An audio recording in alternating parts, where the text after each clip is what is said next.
आज के इस वीडियो में हम बताएंगे कि पहला दलित क्रिकेटर जिसे उसके साथी छूते न थे पर टीम की इज्जत वही बचाता था, वो ऐसा क्रिकेटर जिसे भीमराव अंबेडकर भी आइडल मानते थे, बाल गंगाधर तिलक भी आइडल मानते थे, सबके फेवरेट हो गए थे। ये ऐसा बॉलर था जो कि उस ज़माने में अंग्रेज़ों की बोलती बंद कर दी थी।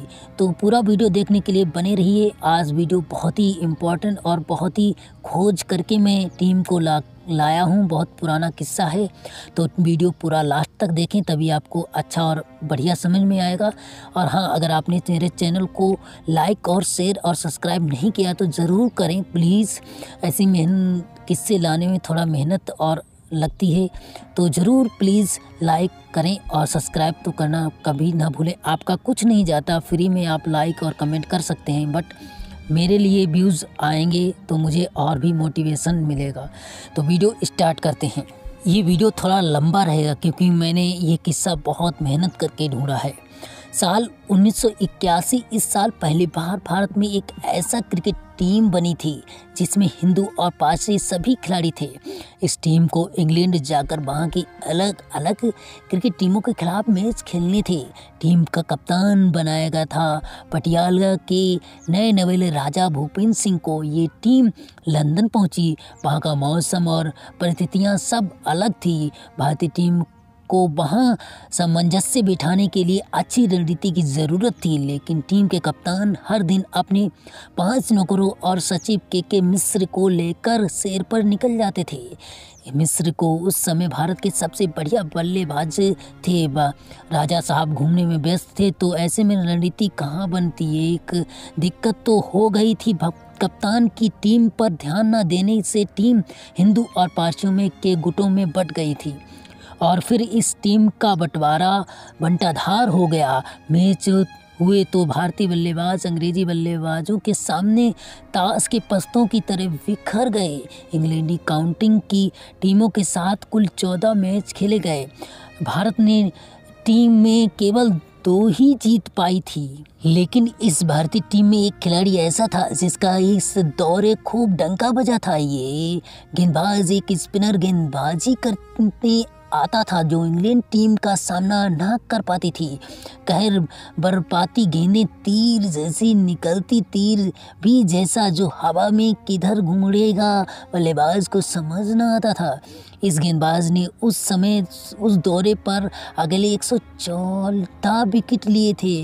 कहर बरपाया रख दिया था। इंग्लैंड टीम को ऐसी तैसी कर दी थी, लेकिन अकेले कब तक कोई चना फोड़ता और टीम हार कर वापस आई थी। उस समय पूरी ब्रिटेन क्रिकेट बिरादरी इस गेंदबाजी की मुरीद हो गई थी, लेकिन वो कौन गेंदबाज था जिसे कभी उसकी टीम के सदस्य छूते ना थे, लेकिन मैदान में उसके लिए एक अछूत पानी लेकर आता था, चाय भी पूरी टीम से अलग बैठकर मिट्टी के बर्तन में पीता था। इसका नाम था पालवंकर बालू। आज की इस वीडियो में हम उन्हीं के बारे में जानकारी देंगे और बताएंगे आपको कि 140 साल पहले क्रिकेट की दुनिया में छाया ये गेंदबाज राजा महाराजा और अमीर पारसियों को अपने साथ क्रिकेट खेलने को मजबूर होना पड़ा। ऐसा के खिलाड़ी डॉक्टर भीमराव अंबेडकर साहब अपना आइडल मानते थे। इतिहासकार की माने तो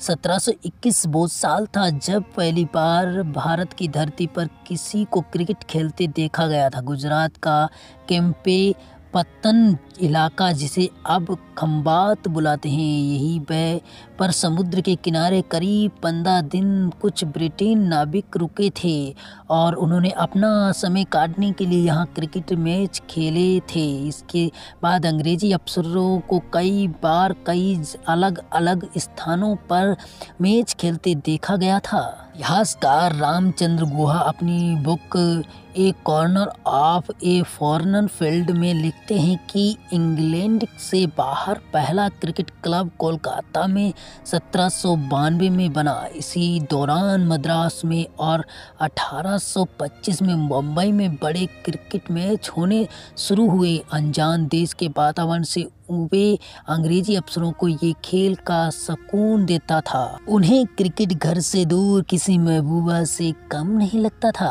धीरे धीरे क्रिकेट भारत में चर्चित होने लगा। भारतीयों में सबसे पहले क्रिकेट खेलने वाले मुंबई के पारसी लोग थे। ज़्यादातर पारसी बड़े बिजनेस में थे, अंग्रेज़ों के दोस्त थे। इस वजह क्रिकेट उन तक पहले पहुंचा।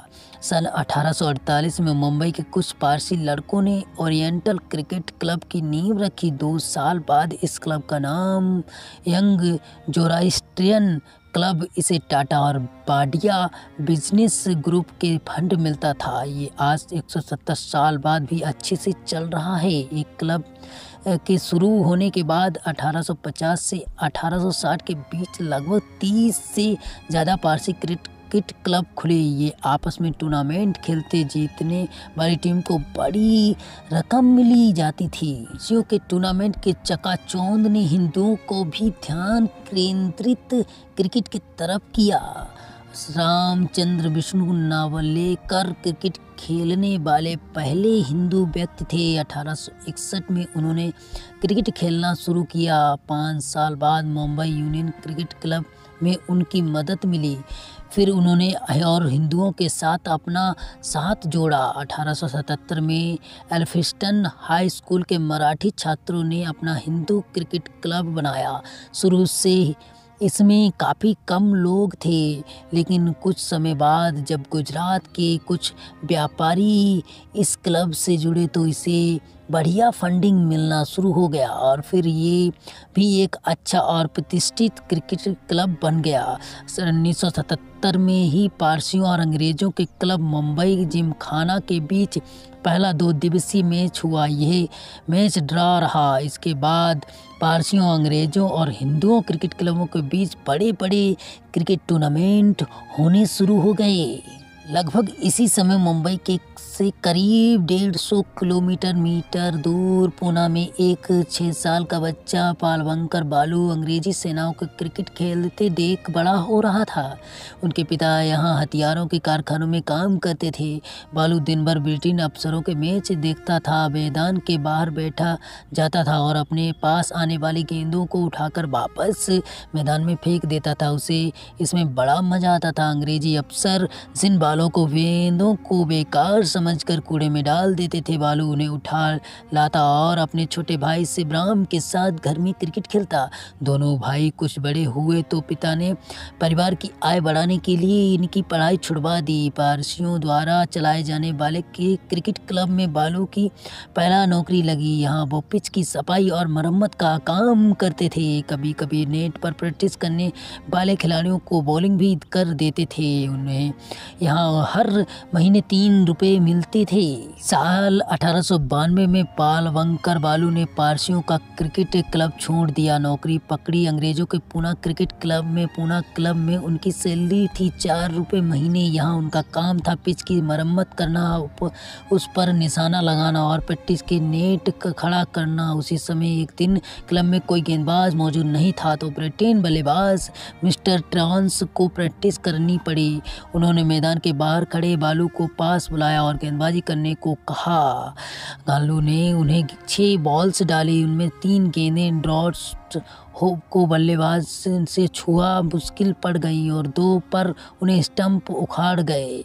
महज एक बॉल वो सही से बल्ले पर मार पाए।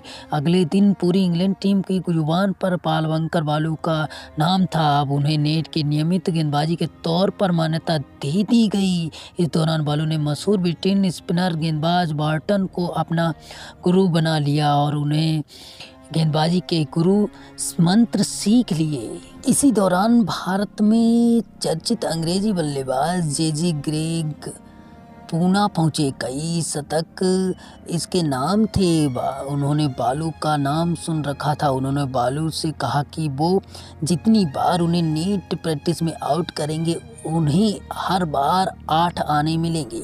अगर बालू ग्रेग को हफ्ते में एक बार भी आउट कर लेता तो उसे हर महीने उसकी सैलरी डबल हो जाती थी।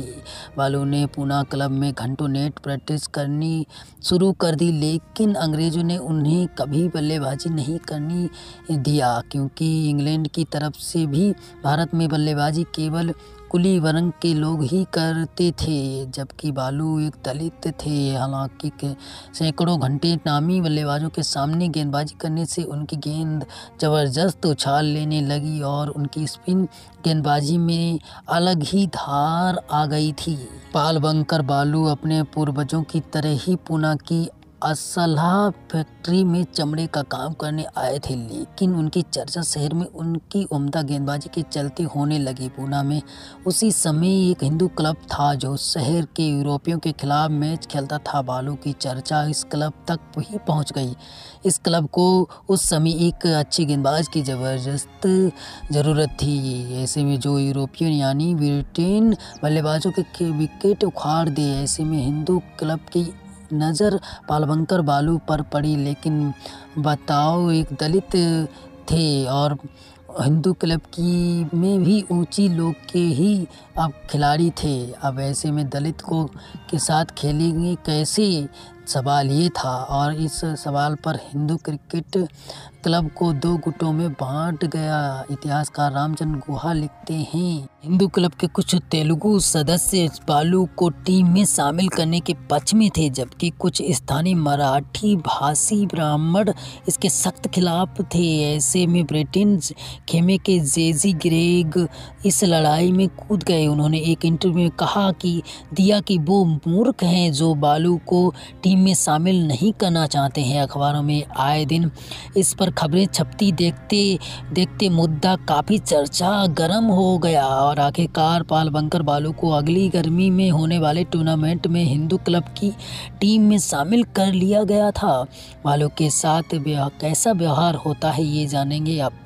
बालू की टीम में शामिल हो तो कर लिया, लेकिन उनके साथ व्यवहार बहुत गलत हो रहा था। मैदान पर सभी के खिलाड़ी उसकी गेंद को छूते जिसे बालू छूता, लेकिन मैदान के बाहर ऊंची जात के खिलाड़ी उन्हीं के साथ हाथ भी नहीं मिलाते थे। मैदान पर सभी खिलाड़ी उसकी गेंद को छूते जिसे बालू छूता, लेकिन उसके मैदान के बाहर ऊंची जात के खिलाड़ी उसके साथ छुआछूत के धार्मिक रिवाजों का पालन करते थे। चाय विश्राम यानी टी टाइम के समय बालू को पवेलियन के बाहर मिट्टी के एक कूलर में चाय दी जाती थी, जबकि बाकी खिलाड़ी पवेलियन में बैठकर चीनी मिट्टी के कपों में चाय का आनंद लेते थे। अगर ग्राउंड का बालू को हाथ धोना भी पड़े तो वो एक अछूत नौकर केतली में पानी लेकर आता था।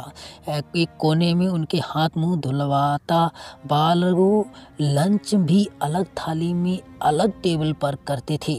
भले ही टीम में बालू को इस तरह से पिछड़ा दिखाया जाता हो, लेकिन वो खेल में सबसे अव्वल और सबसे ऊंचे थे। अंग्रेजी उनकी गेंदबाजी से कांपते थे। एक बार उनकी टीम सतारा में अंग्रेज के जिमखाना क्लब के खिलाफ मैच खेलने पहुंची।